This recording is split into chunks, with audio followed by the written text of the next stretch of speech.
Hello everyone, welcome to EduTap and welcome to Phenonomics session. In today's session, we are going to discuss the liberalized remittance scheme that was introduced by the Reserve Bank of India, and this scheme is quite in news recently. So you can understand that how important this scheme is from the exams point of view. It was introduced by the Reserve Bank of India.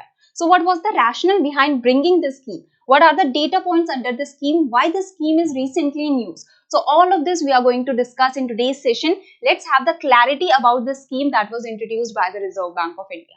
But before starting with this very important scheme, there is a big announcement from EduTap that we have brought for you the comprehensive guidebook for RBI, NABARD and SEBI, so that through a single guidebook you can get all your common queries answered. If you want to know about the examination, what are the previous year cutoff for the examination, what is the pattern for the exam, what are the syllabus for the exam, what is the eligibility criteria for the exam, all these common queries are answered in this single guidebook, and there are the definitive answers that are provided in this guidebook. Even if you want to know about the organization, even if you want to know about the preparation, what should be the sources for the preparation, what should be the strategy for the preparation, all your common queries are answered in this guidebook. And let me tell you that this is absolutely free of cost to save your time, to save your efforts, and you can easily download these guidebooks. The link is provided in the description box below. So do download these guidebooks, okay? So now coming to our today's topic, that is regarding the liberalized remittance scheme. Now, if you remember that we have discussed about the UPI Pay Now linkage that has been made operationalized. Okay, so the UPI Pay Now linkage between the two countries, that is the UPI of India and the Pay Now of Singapore. So this is the linkage that has been created, and the India and the Singapore's real-time payment system, that is the UPI and Pay Now, has been linked together. So this linkage is for the P2P, that is the person-to-person remittances, that is for sending money towards the purpose of maintenance of relatives abroad and the gift under the LRS, that is Liberalized Remittance Scheme. So when we were discussing about the UPI and Pay Now linkage, we discussed about the LRS, that is Liberalized Remittance Scheme, and there is the other news articles that are going on around the LRS also. So let's understand the scheme in better detail in today's session, so that you have the clarity about this liberalized remittance scheme of the Reserve Bank of India. So the LRS, Liberalized Remittance Scheme of the Reserve Bank of India, allows the resident individuals. So remember this, it is for the resident individuals to remit, to send a certain amount of money during a financial year to another country for the investment and the expenditure. So the money, that is a certain amount of money, a certain amount is allowed to be sent abroad for the investment or for the expenditure. So this is the basic idea behind the LRS. So now let's understand it more. So the LRS lays down the guidelines. Okay, this is a scheme that tells that, okay, outward remittances are allowed, but what is the amount? Okay, who can remit under this scheme? So all the guidelines are provided through this scheme for the outward remittances from India, that is sending the money out from India, that is sending the money to abroad from India. It is part of the Foreign Exchange Management Act 1999. So this is the act that is the legal administrative framework. Okay, this act provides the legal administrative framework for the transactions that we do with abroad. Okay, so this is under this act, there is the liberalized remittance scheme by the Reserve Bank of India. LRS applies to all the resident individuals in India that I have told you. Under the LRS, the upper limit of remittance is $250,000 per financial year. So in one financial year, this is the upper limit of the remittances that the resident individuals can do. That is this much amount of the money they can send without the prior approval of the RBI. But if they are sending the money to abroad more than this amount, then they have to take the prior approval of the Reserve Bank of India. So you can understand that this is the amount that they can freely send to abroad. Okay, that one individual can freely send to abroad. You can send money abroad for genuine reasons, like why you are sending money to abroad. Okay, what is your reason? Do you want to buy lottery tickets or such kind of negative thing that you want to do? Or do you want to do the positive things? So this freely remittance that you can do to abroad should be only happening for the genuine reasons, for the positive reasons, like your child education. Your child is studying abroad, so you have to send the maintenance money, you have to send the education money, or to fund the personal expenses abroad. You cannot remit funds abroad for buying lottery tickets or banned magazines or such kind of things. Okay, so you should not be doing anything negative. You should not be sending the money for negative purpose. So this is not allowed. If you are trying to send money for the negative purpose, that is not allowed under this scheme. You cannot do such things. Okay. So a few decades ago, what was happening, that remitting funds abroad to educate your child or to help in emergencies was a cumbersome process, was a lengthy process. You had to take a lot of approvals from the Reserve Bank of India. So this became quite time consuming and quite haphazard. There were many complaints that were coming from the consumers. So what RBI thought, that we need to bring something so that this kind of process, this kind of cumbersome process of sending your money abroad, your own money, you are not able to send abroad very easily. So to send your money abroad, to make this process a little smoother, the RBI brought the liberalized remittance scheme. So you can understand that before this scheme, there was quite a lengthy process. You had to take a lot of approvals from the Reserve Bank of India. So in 2004, the Committee on Procedures and Performance Audit on Public Services recommended a scheme for liberalizing the personal outward remittances. And that's why this is only for the resident individuals for their personal uses. Okay.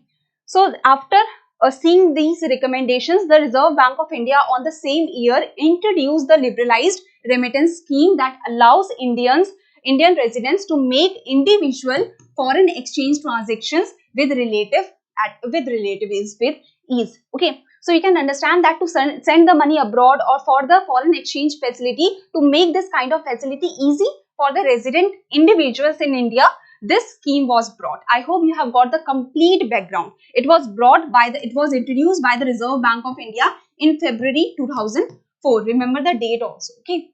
So I don't think now there is any query left for the liberalized remittance scheme. What does this stand for? Why was it introduced? Everything has been discussed. So now coming to this scheme is available to any resident individual. It can be an adult, it can be a minor also. You can send up to $250,000. So this is the upper limit. Above than this, you have to take the prior approval of RBI. So this much amount you can freely send. You can freely have the foreign exchange facility up to this amount. But if you have to send above this amount, then you have to take the prior approval of RBI. Okay. If you have to send above than this, you have to take the prior approval of RBI. But if you want to send up to this amount only in one financial year, then this is freely you can do this. Okay. In each financial year. So this is from April to March. Okay. The LRS is unavailable to corporates, to the partnership firms, to the Hindu undivided families or the charitable trust. So this is only for the resident individuals, we can say. Okay. Or anyone that is equal to the resident individuals in India. So under the liberalized remittance scheme, all resident individuals, including the minors, they are allowed to freely remit, to freely send up to $250,000 per financial year, April to March, for any permissible current account or capital account transactions. So I will show you that what are these current account or the capital account transactions. Be patient with this. So further, resident individuals can avail of foreign exchange facility if they do not want to send money, but they want the foreign exchange with themselves because they are traveling to abroad or they are going to abroad. Okay. So what they can do, they can take the foreign, they want $10,000, let's say, or 20,000 to travel abroad. Okay. So they can have the foreign exchange facility. Okay. Instead of sending money, here the sending money is being talked about, but even if they do not want to send the money, but they want foreign exchange facility with themselves, they want the money with themselves to travel to abroad. So they can do that also. They can freely do that up to $250,000. Okay. So the foreign exchange facility is also provided for the purposes that is mentioned in para 1 of schedule 3 of the foreign exchange management current account transactions. This I will show you. Amendment Rules 2015. So the scheme was introduced on February 4, 2004 with the limit that I have already told you, and I have told you that who cannot avail this facility, the corporates, Hindu undivided family and such. So the scheme enlists authorized dealers. So in this scheme, there is the authorized dealers such as the banks that facilitate the foreign exchange between the resident Indians and their beneficiary abroad, even if they want the foreign exchange with themselves. They are not sending the foreign exchange, but they want the foreign exchange with themselves for the traveling purposes. So the authorized dealers are the ones that provide the foreign exchange to them up to the limit of $250,000. So under the liberalized remittance scheme, you have to provide the PAN card for any transaction that you want, for any foreign exchange facility that you want. So now I was telling you about the current account and the capital account. So see, I hope that you already have the idea regarding the two accounts. So the capital account is the account, okay, or we can talk about the capital expenditure, okay, because this is the money that you are sending abroad. So you are spending something, right? So capital expenditure means either you are creating the asset. For the creation of asset, you are sending the money. Okay, for the creation of asset, you are sending the money, or to reduce your liabilities, you are sending the money. That is to reduce your loans or something, you are sending the money. So this is capital expenditure. Either you are creating asset, either you are buying something outside, or you are investing outside. So that is creating asset, or you are reducing your liabilities. That can happen through the capital expenditure. Under the current account expenditure, you are not creating the asset.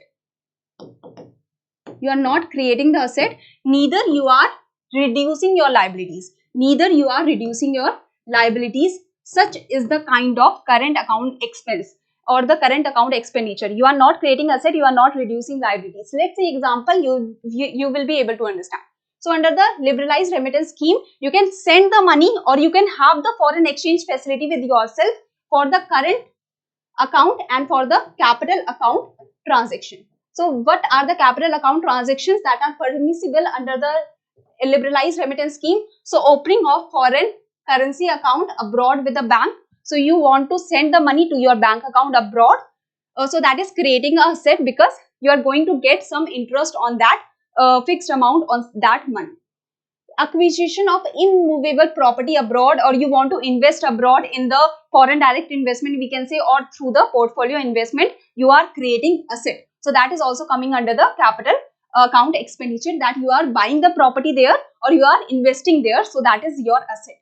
So foreign extending loans, you are providing the loans to your relatives abroad, to the non-resident Indians who are the relatives of yours. Okay, so you can give the loans to only the relatives who are the non-resident Indians under the LRS. So these are the capital account transaction that I hope you have understood.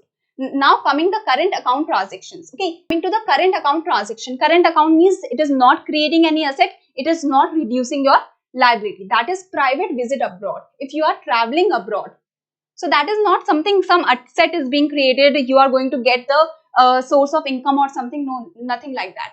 Gift or donation, again this is not a creation of asset that is happening, that's why it is under the current account. Going abroad on employment, or the emigration or maintenance of relatives abroad, business trips, any of these is not creating the asset, and that's why this is under the current account expense. Okay, that is coming under your schedule 3 that we discussed. Okay, so this was the schedule 3 of the FEM, for which you will need the foreign exchange facility. Okay, so for the traveling, you will need the foreign exchange facility. For the business trips, you will need the foreign exchange facility. You are not sending the money. Okay, in this you need the money with yourself, you need the dollars, you need the foreign exchange with yourself. So this is the foreign exchange facility that you need. You can send the money up to $250,000, or in that limit only you can have the foreign exchange facility only, but the total limit will remain $250,000 only for any of these. For the capital account transactions, for the current account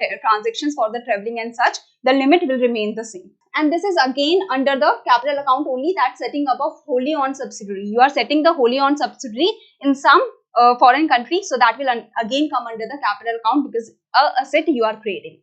What are the prohibited items under the scheme? So these are the prohibited items under the scheme. So you can understand that you cannot buy the lotteries. Okay, you cannot do the illegal kind of activity, that the magazines that are prohibited in India, you cannot borrow it, or you cannot purchase it from foreign. You cannot invest in some kind of assets that will create too much turbulence in the country, or that will lead to the foreign to the devaluation of the currency or such, or that is very hasty, or that is very negative kind of investments that can lead to a lot of losses for you. So that is not allowed.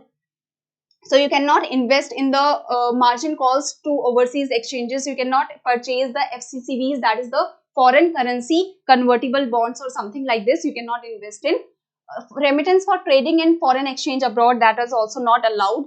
Capital account remittances, that is directly or indirectly to countries identified by the Foreign Financial Action Task Force as non-cooperative countries and terrorist countries. With that also you cannot do the capital account remittance, that is you cannot invest in that country.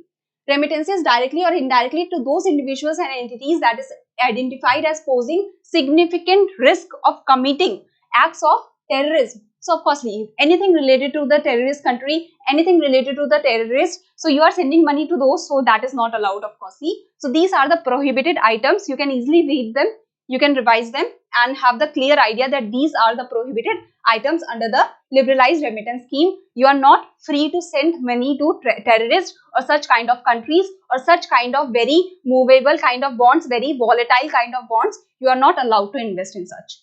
So now clarification on remittance by sole proprietor under LRS. So you have to remember that the LRS is the scheme for the resident individuals. Now the resident individuals, the sole proprietor are also considered as the resident individuals. So a person who is exclusive owner of a business entitled to keep all the profits after the tax has been paid but liable for all the losses is a sole trader, and they are considered as the resident individuals. So in a sole proprietorship business, there is no legal distinction between the individual or owner, and as such the individual can use the liberalized remittance scheme. But here one thing you have to remember is, if the individual or if the sole owner is sending the money of up to $250,000, now he cannot say that under my company's name also, because company is a different entity. So under the company's name also send the $250,000. So that is not allowed.